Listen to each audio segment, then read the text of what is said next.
Сәлем, бүгінгі шығарылышта Қозанда 15 меңгә устрицалар ашап агуланучылар Simple Dimple һәм Popitның балаларының психик сәламәтлегенә тәсире һәм Роскосмостан косметика хәзер тулырак.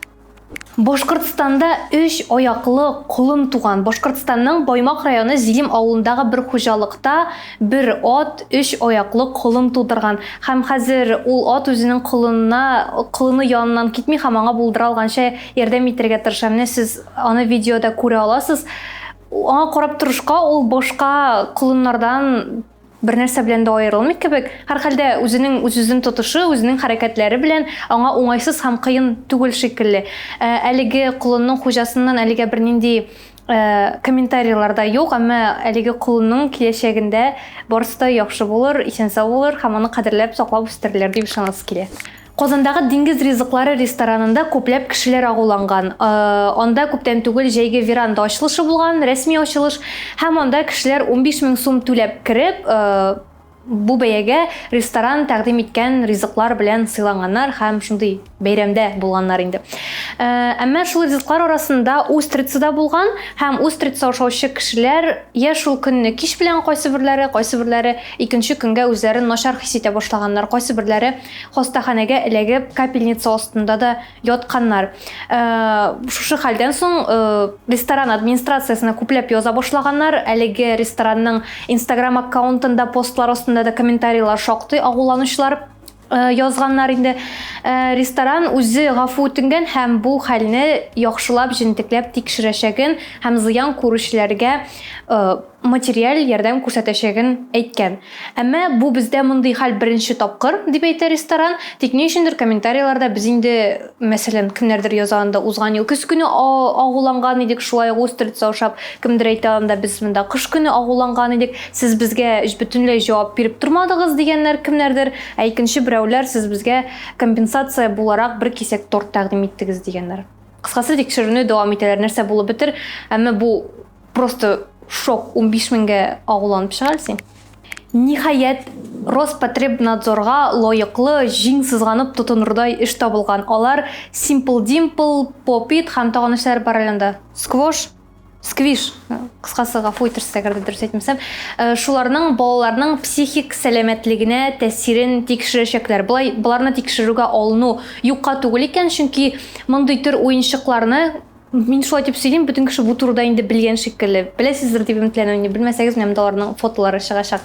Андый төр уенчыкларны неврологик авырулары булган кешеләр куллана икән. Алар шул рәвешле тышкы раздражительгә реакция буларак тынычлану өчен менә шулай кабатлана торган, ширтә, шартлы торган тавышлар чыгара торган әйберләр инде бу. Һәм шуңа бәйле Роспотребнадзорда шик туган. Әгәр безнең балалар неврологик авырулары булган кешеләр өчен уйлап табылган уенчыкны куллансалар, аларда да киләчәктә шундый авырулар барлыкка килергә мөмкин дип шикләнгәннәр алар. Киресенчә уйлап карарга баш җитми инде, бәлки балалар уже настолько шундый состояниегә җиткәннәр, что аларга бер нәрсә дә булышмый һәм алар неврологик авырулары булган уенчыкларны кулланырга мәҗбүрләр. Һәм күптән түгел генә дип әйтәм мин, спиннерларны шулай тикшергәннәр иде. Хәзер менә Роспотребнадзорга яңадан эш табылды һәм алар Popit һәм Simple Dimple тикшерәчәкләр. Һәм әгәр дә сез хәзер вакытның никадәр тиз узганлыгын тоярга теләсәгез, мин сезгә бер факт әйтәм. Спиннерлар 4 ел элек 2017 елда популяр иделәр. Хәзер 2021. Шок. Илон Маск Россия студентлары белән очрашып йөри, Россиядә заводлар төзү мөмкинлеге турында сөйләшә, Тесланы сата башлау турында переговорлар алып бара һәм бу вакытта Роскосмоста эшсез ятмый. Роскосмос технологии, проверенные космосом дигән фразаны товарный знак итеп теркәгәннәр һәм шушы товарный знак астында алар төрле продукция җитештерәчәкләр һәм сатачаклар. Әлеге товарлар арасында косметика, алкоголь, фармацевтика приборлары һәм эчке киемнәр бар. Барда бар кыскасы.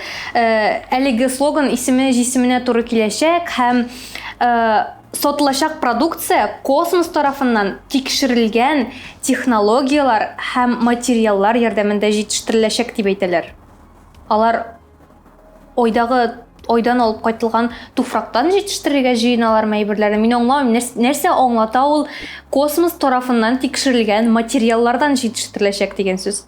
Кыскасы, Роскосмос сөендерүдән туктамый. Һәм Роскосмос дигәч, ничек инде мин безнең яраткан Лимонның алдагы ел буе шундый минем яраткан дәүләт эшлекләренең берсе булган Рогозинга тукталмаска. Илон Маск бит инде Россия студентлары белән очрашты. Аларга үзенең киңәшләрен әйтте, идеялары белән бүлеште. Һәм шуннан соң Рогозин үзенең Твиттерында Илон Маск ничего нового не сказал дип язды. Һәм бу шулкадәр милы, моңа үпкәләп тә булмый. Ул менә шундый балачага шикелле. Мәсәлән, анда синең дустың сиңа нәрсә ниндидер бер шәп әйбер эшләгән, ниндидер бер үз башында ниндидер ачыш эшләгән, һәм сиңа әйтә, прикинь, менә бу шулай икән, мин аны шиштем һәм аңладым. Син әйтәсең, эштән генә көнләшәсең инде әлбәттә. Ну, мин аны как бы үзем дә белә идем, инде син әйтмәсәң дә. Менә Рогозин шундыйрак кеше ул, шундый. Минем аңа карагач гел елмаясы килә. Анда бер нинди ачу һәм усаллык юк шикелле. Ул просто үсеп бетмәгән бала инде. Вот. Ростов өлкәсендәге бер мәктәптә укытучы мәктәпкә бизәнеп килгән кызны юыну бүлмәсенә алып барып, муеннан эләктереп, битендәге макияжын юып төшергән һәм кире сыйныфка алып кереп, сыйныфташлары каршына бастырып, итеп сүккән. Мәктәпкә бизәнеп йөргәне өчен. Эшләвен эшләгән инде, әмма әлеге кызның сыйныфташлары моны барысын да видеога төшереп торып, интернетка әлдерләр дип уйламаган, ахрысы моннан соң укытучыга үз теләге белән мәктәптән китергә туры килгән. Ул әлбәттә гафу үтенгән бу гамәле өчен. Әмма соңыннан ул гафу үтенүен кире алган. Беләсезме, ни өчен? Ул әйткән: "Мин күптән түгел генә ковидка каршы прививка ясаткан идем, һәм шуннан соң мин үземә хас булмаганча тота башладым үземне, сәер реакциялар була башлады, юк бар әйберләргә" дигән. Кыскасы, әгәр дә сез бу лайфхак инде үзенчә, әгәр дә сез ковидка каршы прививка ясаткан булсагыз, үзегезнең сәер гамәлләрегезне менә шулай аклый аласыз. Бу хәлгә карата сыйныфташларының һәм әти-әниләренең фикерләре катгый.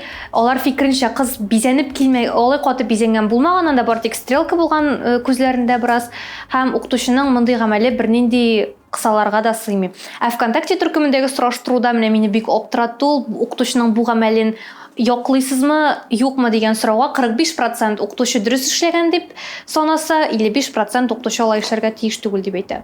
45% кеше укытучыны яклый, аның бу гамәлен. Минем башыма сыймый бу. Әлбәттә, укучының бизәнеп килүе сиңа ошамаска мөмкин укытучы буларак. Тик шулай да син аны сүз белән аңлата аласың. Беркем дә балага кул күтәрергә тиеш түгел. Укытучы аеруча. Һәм ул бит аңа үрнәк булырга тиешле кеше.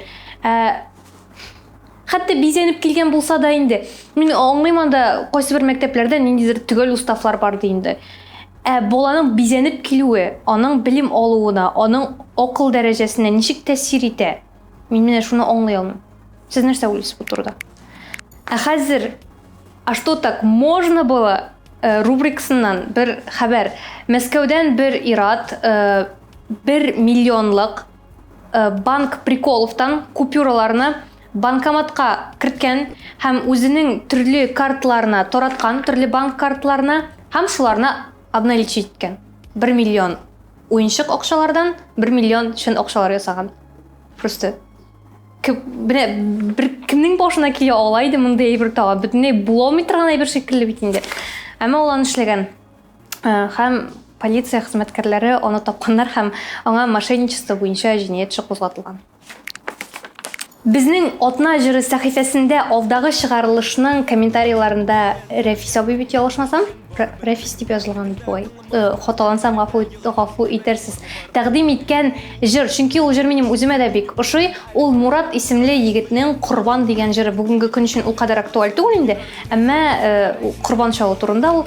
Әмма мин сезгә аны тыңлап карарга тәкъдим итәм. Тыңлагыз, үзегезнең фикерләрегезне языгыз һәм үзегез бу атна дәвамында нәрсәләр тыңладыгыз, шуның белән бүлешегез. Шуның белән шул, сезнең белән гүзәл иде. Сау булыгыз.